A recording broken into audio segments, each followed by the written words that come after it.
नमस्कार। आज हम बात करेंगे रीट एग्जाम को लेकर के, उसके सिलेबस को लेकर के, पैटर्न को लेकर के और इसके साथ साथ समय समय पर जो आपके द्वारा क्वेरीज भेजी जाती हैं उनको भी आंसर करने का प्रयास करेंगे। सबसे पहले हम बात करते हैं रीट सिलेबस को लेकर के। और आप सभी जानते हैं कि रीट एग्जाम को लेकर के अभी तक किसी तरह का कोई सिलेबस जारी नहीं किया गया है, लेकिन इस पूरे के पूरे मामले का टेक्निकल इशू एस्पेक्ट जो है वो ये है कि आरटीई के सब सेक्शन 1 के सेक्शन 23 को आधार मानते हुए national council for teacher education ने 2011 में स्टेट गवर्नमेंट्स को गाइडलाइंस जारी की थी, जिसके तहत विभिन्न राज्यों में परीक्षा करवाई जाती है। राजस्थान में भी ये परीक्षा 2011 से उसी सिलेबस के आधार पर जो करवाई जाती रही है और इसके सिलेबस में परिवर्तन का कोई दूर दूर तक चांस नहीं है, कोई संभावना नहीं है। आपको पुराने सिलेबस के आधार पर ही तैयारी करनी है। लेकिन राजस्थान में जैसा कि अपुष्ट खबरों से ज्ञात हुआ है, आपको एक और पेपर का सामना करना पड़ सकता है, इसलिए आप अपनी तैयारी को जो है वो बहुत ही अच्छे तरीके से करेंगे। सबसे पहले हम बात करते हैं आपके सिलेबस एग्जाम पैटर्न की। 150 क्वेश्चंस जो 150 क्वेश्चंस जो है आपको दिए जाएंगे। 150 क्वेश्चंस आपके सारे के सारे एमसीक्यू टाइप रहेंगे, वस्तुनिष्ठ प्रकार के रहेंगे। हर क्वेश्चन जो है वो 1 मार्क दिया जाता है, इसलिए आप इस परीक्षा की ध्यान से तैयारी करेंगे। और पूरा का पूरा सिलेबस जो है वो 4 भागों में बांटा गया है।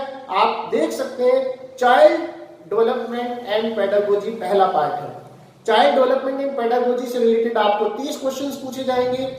लैंग्वेज 1 को लेकर के 30 क्वेश्चन पूछे जाएंगे, लैंग्वेज 2 को लेकर के 30 क्वेश्चन पूछे जाएंगे और आपके सब्जेक्ट यानी सोशल स्टडीज को लेकर के 60 क्वेश्चंस आपसे पूछे जाएंगे। चाइल्ड डेवलपमेंट एंड पेडागोजी की बात करें तो आपको, यदि आप जी हेल्थ की टेस्ट सीरीज जो है वो ज्वाइन कर रखी है आपने, तो आप अपनी तैयारी सिखवाल पब्लिकेशंस जयपुर के द्वारा जो बुक है चाइल्ड डेवलपमेंट एंड पेडागोजी की, उसको आधार मान करके अपनी तैयारी जो है वो कर सकते हैं। और उसके बाद आप चाहें तो बीडी पाठक और डॉक्टर वंदना जांदोल को भी रेफर कर सकते हैं। इसके अलावा YouTube पर लेट्स लर्न नाम से एक चैनल है जिसको हिमांशी सिंह चलाती हैं, आप उनको भी रेफर कर सकते हैं, उनके द्वारा भी अच्छी तैयारी करवाई जा रही है।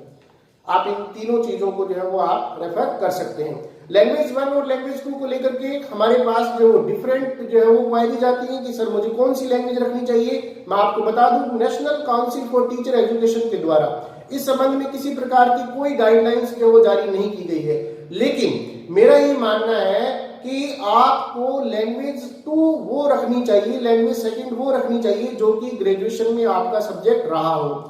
उदाहरण के लिए यदि आपका ग्रेजुएशन में सब्जेक्ट इंग्लिश रहा हो तो लैंग्वेज सेकंड आपका इंग्लिश रहेगा। फर्स्ट कुछ भी हो सकता है, पंजाबी हो सकता है, हिंदी हो सकता है, that is a medium of instruction. ठीक है, a language of medium of instruction. आपका सब्जेक्ट अगर ग्रेजुएशन में हिंदी रहा है तो आपका लैंग्वेज सेकंड हिंदी रहेगा, संस्कृत रहा है तो संस्कृत रहेगा। लैंग्वेज फर्स्ट आप कोई भी रख सकते हैं जो आपका मीडियम ऑफ इंस्ट्रक्शन का काम करेगा। उसके बाद अगर ये हम बात करें लैंग्वेज 1 और 2 की, डिफरेंट लैंग्वेजेस जो आप चूज करेंगे उनमें सबसे पहला मैं इंग्लिश को रखना चाहूंगा। यदि आप इंग्लिश लैंग्वेज 1 और लैंग्वेज 2 की अगर ये बात करें, बुक्स की बात करें, यदि आप हिंदी टू हिंदी पढ़ने के अभ्यस्त हैं तो आप किसी भी बुक को, अच्छी बुक को रेफर कर सकते हैं। आप लूसेंट की बुक को रेफर कर सकते हैं, आप जेपीएच इंग्लिश ग्रामर जो है उसको रेफर कर सकते हैं, क्योंकि लैंग्वेज 1 में जो ज्यादा पार्ट है वो आपका वोकैबुलरी को लेकर के है। तो वोकैबुलरी को लेकर के आप आर.एस. अग्रवाल का जो ऑब्जेक्टिव इंग्लिश है उसको भी रेफर कर सकते हैं। वहां पर आपका डिग्रीज ऑफ कंपैरिजन के क्वेश्चंस हैं, वॉइस चेंज है, वन वर्ड सब्स्टिट्यूशंस है, एंटोनिम्स सिनोनिम्स है, अनसीन पैसेजेस है लैंग्वेज 1 के अंदर। तो आप हिंदी टू हिंदी पढ़ना चाहें तो आप लूसेंट और जेपीएच इंग्लिश ग्रामर को फॉलो कर सकते हैं। और अगर ये आप इंग्लिश में पढ़ने के अभ्यस्त हैं, इंग्लिश टू इंग्लिश, तो आप high school English grammar by Wren and Martin उसको जरूर रेफर करें। और रेमेडियल इंग्लिश जो है, जो आपका एफटी वुड का है, उसको आप जरूर रेफर करें लैंग्वेज 1 के लिए। लैंग्वेज 2 की जहां तक बात है, कुछ लिटरेचर का पोर्शन है तो यहाँ पर आपको कोई एक सिंगल बुक नहीं मिलेगी जिसके अंदर आपको सारा मैटर मिले। इसलिए आप जी हेल्प के द्वारा जो नोट्स जो प्रोवाइड करवाए गए हैं उनको आप रेफर कर सकते हैं। बुक्स की अगर ये बात करें तो एम.एच. एब्राहम जो बुक आती है ग्लोसरी ऑफ लिटरेरी टर्म्स, उसको आप रेफर कर सकते हैं। हिंदी की बात करें, हम लैंग्वेज 1 और लैंग्वेज 2 की बात करें तो सब्जेक्ट एक्सपर्ट्स के साथ बातचीत करने पर जो बात हमें ज्ञात हुई है वो ये कि आप सबसे पहले हिंदी नवीन व्याकरण जो 9th to 12th के लिए राजस्थान बोर्ड में लगाई जाती है उसको जरूर रेफर करें। उसके बाद आप जो है वो मानस पब्लिकेशन का डॉक्टर सुभाष यादव का जो हिंदी व्याकरण है उसको रेफर कर सकते हैं।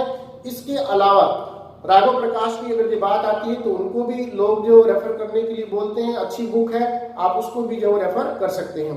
अभ्यास के लिए मैं 2 बुक्स जो है उनको जरूर रेफर करना चाहूंगा।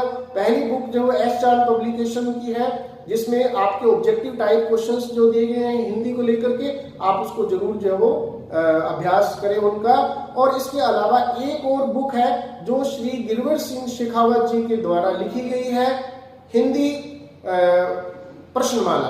हिंदी प्रश्नमाला के नाम से एक बुक है, श्री गिरवर सिंह जी शेखावत के द्वारा लिखी गई है, अभी शायद प्रिंट में है, जल्दी आपके बीच में होगी बुक, आप उसको रेफर कर सकते हैं। संस्कृत की अगर जब बात करें लैंग्वेज 1 और लैंग्वेज 2 की, तो आप नाथ पब्लिकेशंस के द्वारा जो श्री विष्णु शर्मा की एक बुक है उसको जरूर रेफर करें। संस्कृत के लिए नाथ पब्लिकेशंस श्री विष्णु शर्मा की बुक को जरूर रेफर करें। उसके बाद हम बात करते हैं पंजाबी की। बहुत सारे बच्चे जो है उसको लेकर के कंफ्यूज रहते हैं कि पंजाबी में कौन सी बुक पढ़ें, तो मैं उनको बताना चाहूंगा कि BSTC के सेकेंड ईयर में राजस्थान पाठ्य पुस्तक मंडल के द्वारा प्रकाशित जो वो एक पुस्तक है पंजाबी व्याकरण के नाम से, आप उसको रेफर कर सकते हैं। ध्यान रहे BSTC सेकेंड ईयर राजस्थान पाठ्य पुस्तक मंडल पंजाबी व्याकरण। पंजाबी व्याकरण पंजाब बोर्ड का भी आता है, उसको भी आप रेफर कर सकते हैं, इजीली अवेलेबल है, हर कहीं मिलता है। पंजाब बोर्ड का पंजाबी व्याकरण आप रेफर कर सकते हैं पंजाबी विषय के लिए। ये तो बात हुई लैंग्वेजेज की। अब सबसे जरूरी बात जो है आपके सब्जेक्ट की करते हैं। 60 क्वेश्चंस जो है आपको इसके अंदर जो फेस करने पड़ेंगे, अटेम्प्ट करने पड़ेंगे। पूरा का पूरा सोशल स्टडीज का जो आपका पेपर है वो डिवाइड किया गया है 4 भागों में। सबसे पहला भाग जो है वो है हिस्ट्री का, उसके बाद ज्योग्राफी, उसके बाद पॉलिटिकल साइंस और उसके बाद पेडागोजी एंड रिसोर्सेस। ध्यान से सुने, सोशल स्टडीज में जो आपके 60 क्वेश्चंस आएंगे उसमें 4 भाग रहेंगे। पहला भाग जो है वो आपका रहेगा हिस्ट्री का, दूसरा ज्योग्राफी का, तीसरा पॉलिटिकल साइंस का और चौथा जो है वो पेडागोजी एंड रिसोर्सेस का। हिस्ट्री की अगर मैं बात करूं तो हिस्ट्री में आप लक्ष्य की जो बुक है, जो मैंने पहले भी आपको कुछ बुक्स बताई है, तो वहां भी आपको एक मेन बुक के तौर पर लक्ष्य रीड को तो रेफर करना ही करना है। उसके अलावा जो बुक्स पढ़नी है इसके बारे में आपको बताया जा रहा है। हिस्ट्री के अंदर जो है आपको लक्ष्य के अलावा क्या पढ़ना है मैं आपको ये बता रहा हूं। तो इसके अंदर आपको आर्य पब्लिकेशन की एक बुक है प्रेम प्रकाश ओला और निर्मल कुमार आर्य के द्वारा लिखित एक पुस्तक है, आर्य पब्लिकेशंस के द्वारा जो है वो प्रकाशित है। इसको आप हिस्ट्री के लिए जो रेफर कर सकते हैं। हिस्ट्री के अंदर एक और हेडिंग आपको वहां पर जो देखने को मिलेगी जिसको आप कह सकते हैं history and culture of Rajasthan. ठीक है, history and culture of Rajasthan जो है इसके लिए आप श्री हुकुमचंद जैन जो है उनकी पुस्तक जो है उसको रेफर कर सकते हैं। हुकुमचंद जैन एंड नारायण सिंह माली की एक पुस्तक है, राजस्थान हिंदी ग्रंथ अकादमी के द्वारा प्रकाशित है, आप इसको जरूर रेफर करें हिस्ट्री के लिए। बात करते हैं ज्योग्राफी की। ज्योग्राफी जो है 2 भागों में डिवाइडेड है, इंडियन ज्योग्राफी और आपका ज्योग्राफी ऑफ राजस्थान। अगर आप सिलेबस को ध्यान से देखेंगे तो आपको पता चलेगा geography and resources of India, geography and resources of Rajasthan. तो geography and resources of India की जब बात करेंगे तो वहां पर आपका महेश कुमार वर्णवाल का जो बुक है उसको आप रेफर कर सकते हैं। और geography and resources of Rajasthan की अगर हम बात करें तो वहां पर जो है आप HM सक्सेना यानी हरिमोहन सक्सेना की बुक जो है उसको रेफर कर सकते हैं। और इस बुक को भी राजस्थान हिंदी ग्रंथ अकादमी के द्वारा प्रकाशित किया गया है, बड़ी अच्छी बुक है, ऑथेंटिक बुक है। बात करते हैं पॉलिटिकल साइंस की। पॉलिटिकल साइंस में आप जो है मौर्य और द्विवेदी की बुक जो है वो रेफर कर रहे होंगे, नहीं कर रहे हैं तो करना शुरू कर दीजिए। अच्छी बुक है, आपके सिलेबस को कवर करती है। इसके अलावा एक और बुक का नाम जो मैं लेना चाहूंगा, बौद्धिक प्रकाशन जो है उसकी एक बुक है भारतीय संविधान एवं राज्य व्यवस्था। बौद्धिक प्रकाशन, भारतीय संविधान एवं राज्य व्यवस्था, ये आपके बुक का टाइटल है, भारतीय संविधान एवं राज्य व्यवस्था, बौद्धिक प्रकाशन की बुक है। पॉलिटिकल साइंस के लिए आप इसको रेफर कर सकते हैं। और अंत में जो है हम बात करेंगे आपके सोशल स्टडीज जो है उसके पेडागोजी एंड रिसोर्सेज की। और सोशल स्टडीज के पेडागोजी एंड रिसोर्सेज जो चौथा पार्ट है, इसके लिए आप सर्वोत्तम पब्लिकेशंस जो है डॉक्टर शंकर चौधरी जो है उनकी बुक को जो है वो रेफर कर सकते हैं। डॉक्टर शंकर चौधरी, सर्वोत्तम पब्लिकेशंस जयपुर, सर्वोत्तम पब्लिकेशंस जयपुर की बुक को आप रेफर कर सकते हैं। अच्छी बुक है और निश्चित तौर पर आपको इस बुक को पढ़ने से आपके सिलेबस, आपके कंटेंट को समझने में आसानी रहेगी। तो ये आप सारी बातें जो ध्यान रहेंगे। इसके अलावा आप ये सारी की सारी बुक्स जो है डिफरेंट एप्स जो है वहां से मंगा सकते हैं। Book my book online, book my book online के नाम से एक ऐप है जहां पर आपको ये सारी की सारी बुक्स जो अवेलेबल रहेगी, घर बैठे आपको ये सारी की सारी बुक्स जो है वो प्रोवाइड करवा दी जाएंगी। इस ऐप के माध्यम से आप मंगवा सकते हैं सारी की सारी बुक्स को जो है। और इसके अलावा जो सबसे जरूरी बात है वो ये कि जैसा कि मैंने आपको बताया कि YouTube पर डिफरेंट चैनल्स हैं, है ना। आपको न जाने कितने टीचर्स जो वहां पर पढ़ाते होंगे, हमें हर किसी से कुछ न कुछ जो वो लेना चाहिए और उनका जो है कर्तव्य भी जो वो होना चाहिए। लेकिन इसके साथ साथ जब तक आप जो है किसी टेस्ट सीरीज को ज्वाइन नहीं करते हैं, मैं ये नहीं कहूंगा कि आप सिर्फ जी हेल्प की टेस्ट सीरीज को ही ज्वाइन करें, आप किसी भी टेस्ट सीरीज को ज्वाइन करें। जब तक आप किसी टेस्ट सीरीज को ज्वाइन नहीं करते हैं, आप अपना मूल्यांकन नहीं कर सकते हैं, खुद का मूल्यांकन नहीं कर सकते हैं। इसलिए आप किसी न किसी टेस्ट सीरीज को जो वो जरूर ज्वाइन करें, जहां पर आपको टारगेट मिलता हो, जहां पर आपको शेड्यूल मिलता हो, जहां पर आपके टेस्ट जो है उनका मूल्यांकन होता हो अच्छे तरीके से, और स्टैंडर्ड के क्वेश्चन पेपर्स जहां आपको प्रोवाइड करवाए जाते हैं। आप निश्चित तौर पर लॉकडाउन में जो है अपने अपने घरों में रह रहे हैं। आपसे अपेक्षा है कि आप बेवजह अपने घर से बाहर ना निकलें। ये समय जरूर जो है वो एक तरीके से जो है वो कष्टप्रद है, दुखदायी है, लेकिन ये समय भी गुजर जाएगा। हमें याद रखना है कि आपकी भर्तियां, आपके एग्जाम जो है वो तय समय पर होंगे, नियत समय पर होंगे।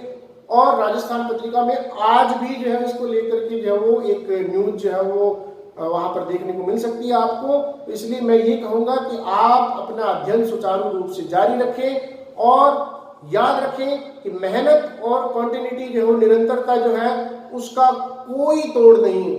अल्टीमेटली आपको वही चीजें जो वो काम में आनी है। आप निरंतर अभ्यास करते रहिए, निरंतर अपनी स्टडी जो उसको जारी रखिए और ईश्वर आपकी जो इच्छाएं पूरी करेगा, आपको सफलता देगा। इन्हीं शब्दों के साथ एक बार फिर से एक नए विषय के साथ, एक नए इशू के साथ हम आपके समक्ष हाजिर होंगे। तब तक के लिए धन्यवाद, शुक्रिया, जय हिंद।